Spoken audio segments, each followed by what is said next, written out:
Coucou la famille, j'espère que vous allez bien. Je viens de regarder cette vidéo que je trouve très intéressante. Comme d'habitude, je partage avec vous. N'hésitez pas à me donner votre avis en commentaire. Et n'oubliez pas de liker et partager un maximum. Et si mon contenu vous plaît, de vous abonner à mon compte. Merci. Pourquoi je vous raconte ça? Donc, cette histoire, elle est arrivée à une femme égyptienne du nom de Souhir. Elle s'est mariée à un jeune homme qui s'appelle Mohamed.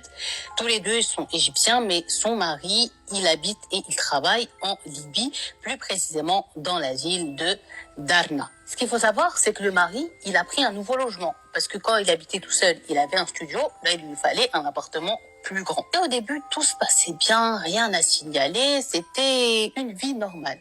Mais très vite, au moment où Souhir, elle va pour dormir, Souhir, elle commence à capter des trucs. En fait, Souhir a dit qu'elle commençait à entendre, dès qu'elle et son mari allaient dans leur chambre à coucher, du bruit au salon. Comme une discussion, des personnes seraient dans son salon en train de parler, mais de manière comme ça. Ensuite, elle entend des voix d'enfants en train de jouer, de s'amuser. Elle entend des pas qui passent devant sa porte, comme s'il y avait quelqu'un dans le couloir. Donc, quand elle a voulu en parler à son mari, en fait, dès qu'elle le réveillait, genre, Mohamed, lève-toi, écoute. Dès que lui, il se réveille, tout s'arrête. Et donc, lui, il écoute. Il lui dit pas quoi. Elle lui dit, il y avait du bruit et tout. Il lui dit, oh, s'il te plaît, ne me réveille pas. Demain, je travaille. C'est dans ta tête. Ou bien, chez Fechari, c'est-à-dire c'est dans la rue. Ou c'est les voisins. T'inquiète, ma chérie, endors-toi. Il n'y a rien. Et lui, ils sont recouchés. Et une fois qu'il était reparti dans son sommeil profond, ça reprenait l'heure exacte où tous ces événements commençaient à se produire dans l'appartement. C'était 3 heures du matin. Elle a commencé, la pauvre, pour pouvoir s'endormir, à prendre des somnifères. Elle a dit qu'en prenant peut-être des somnifères et qu'elle trouve le sommeil, tout ça c'était peut-être son imaginaire et son mari avait raison, c'était seulement dans sa tête. Mais vous allez voir que la pauvre, c'était pas seulement dans sa tête, mais c'était bel et bien réel. Vu qu'un jour, elle va vouloir un peu gagner d'avance. Et elle va vouloir se lever, préparer le repas avant que son mari n'arrive et faire comme un petit dîner romantique. Donc elle est partie, elle a commencé à mettre tout ce qu'elle avait sur le feu, elle a laissé cuire, elle est retournée au salon, en train de regarder la télé. À un moment donné, elle va entendre quelque chose tomber à la cuisine. Elle va dire, genre bizarre. Donc elle va se lever, elle va aller à la cuisine et elle va trouver le couvercle d'une de ses marmites au sol. Elle va se poser des questions, elle va se dire peut-être que je l'avais laissé sur le plan de travail et qu'il a glissé. Comment? Je sais pas, bon, c'est pas grave. Donc elle le ramasse, elle le repose sur le plan et elle retourne au salon. Sauf que quelques minutes après, elle va réentendre quelque chose une nouvelle fois tomber dans sa cuisine, mais plus que, puisqu'elle va entendre comme si une personne elle est en train de fouiller dans les tiroirs. Là, s'il vous plaît, dites-vous que quand elle va arriver dans la cuisine, son plat qui était en train de cuire sur sa gazinière, elle va le retrouver par terre au sol. Quand elle va rentrer dans la cuisine pour essayer de comprendre, les tiroirs vont se mettre à s'ouvrir, à se fermer d'eux-mêmes, les portes des placards à claquer, la lumière de la cuisine à s'éteindre et se rallumer. Ensuite, elle va commencer à entendre des bruits bizarres. Donc, elle va vouloir quitter la cuisine. Et là, quand elle sort de sa cuisine, elle voit un homme qui n'est pas son mari en train de lui sourire. Cet homme, il a dans son œil droit un œil tout blanc et dans son œil gauche, il n'y a rien du tout. Et il se met, dites-vous, à avancer vers elle. La Souhir, la pauvre, elle est paralysée. Elle veut crier, elle veut courir, elle veut se sauver, mais son corps refuse de bouger. Sauf que là, la chose elle commence à s'approcher de Souhir et à lui l'appeler par son prénom. Et quand ça commence à s'approcher d'elle, au même moment, Souhir, elle entend dans la serrure la clé et elle sait que c'est son mari.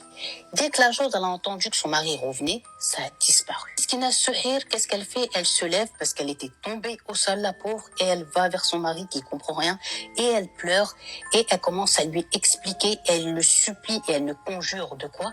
De quitter cet appartement. Elle lui dit, Mohamed, s'il te plaît, si tu m'aimes, il faut qu'on parte, qu'on quitte d'ici. Son mari, il a commencé à la rassurer et à la calmer. Puisqu'il faut dire que le mari de Souhir ne croyait pas du tout à ces choses-là.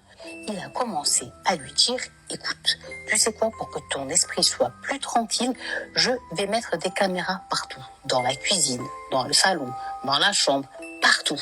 Comme ça, même quand je suis au travail, je te surveille à distance et tu diras que tu n'es pas toute seule. Est-ce que comme ça, c'est bon pour toi? Souhair, elle a dit à son mari, d'accord, il n'y a pas de problème. Parce qu'il lui a promis aussi que si je vois un truc bizarre, t'inquiète, c'est de moi-même qui vais te dire, on quitte d'ici. Tout le reste de la journée et de la soirée, ça se passe bien. Son mari fait tout pour lui faire penser à autre chose. C'est lui qui a fait à manger. Ils ont regardé un film. Ensuite, quand ils sont partis se coucher, il lui a dit de penser à rien et de se reposer. Et là, elle va finir par s'endormir, Souhair. Sauf qu'elle dit qu'elle a rêvé. Et elle a rêvé pas n'importe quel rêve. Elle voit dans son rêve la personne qu'elle a vue dire le djinn, le démon, qui lui a dit, est-ce que tu penses que tu vas m'échapper ainsi? Et en gros, il lui dit, je préfère te préparer aux autres chocs qui t'attendent. Là, c'est que le début. Et il rigole. Et là, elle a dit, quand il rigolait, c'était tellement flippant qu'elle va se réveiller en sursaut et qu'elle va hurler. Son mari va se réveiller. Quand elle va lui raconter, elle va lui dire, j'ai fait un rêve. Lui, il va lui dire, mais t'as vu, tu dis de ta bouche, c'est juste un rêve. T'inquiète pas, c'est pas réel. Alors que elle sait que c'est réel. En tout cas, Souhair, c'est trop pour elle. Elle a dit à son mari, écoute, avant que tu mettes les caméras, j'en ai rien à faire, tu vas pas au travail. Tu me laisses pas toute seule. Tant que t'auras pas mis les caméras, tu restes à la maison. Dès le lendemain, le mari, il ramène un installateur. Est-ce que ça se dit? Une personne pour installer des caméras de surveillance. Ils en ont mis partout. Ensuite, pendant quelques jours, tout était calme, comme par hasard. Et c'était devenu tellement calme, même au niveau de son sommeil, qu'elle avait même commencé à douter, dites-vous, d'elle-même, en se disant, mais peut-être que tout ce que je pensais voir n'était que mon imaginaire. Sauf que les choses lui préparaient une fête. Et je vous mens pas, une vraie fête. En vérité, un mariage. Donc pendant une semaine, tout était normal. Un matin, voilà, le mari va repartir au travail et il va voir que son épouse est dort tellement apaisée qu'il va décider de ne pas la réveiller. Il l'embrasse sur son front et il quitte direction le boulot. Et Souhair, elle a senti que son mari est parti, mais elle était tellement fatiguée qu'elle a décidé de faire une grasse matinée.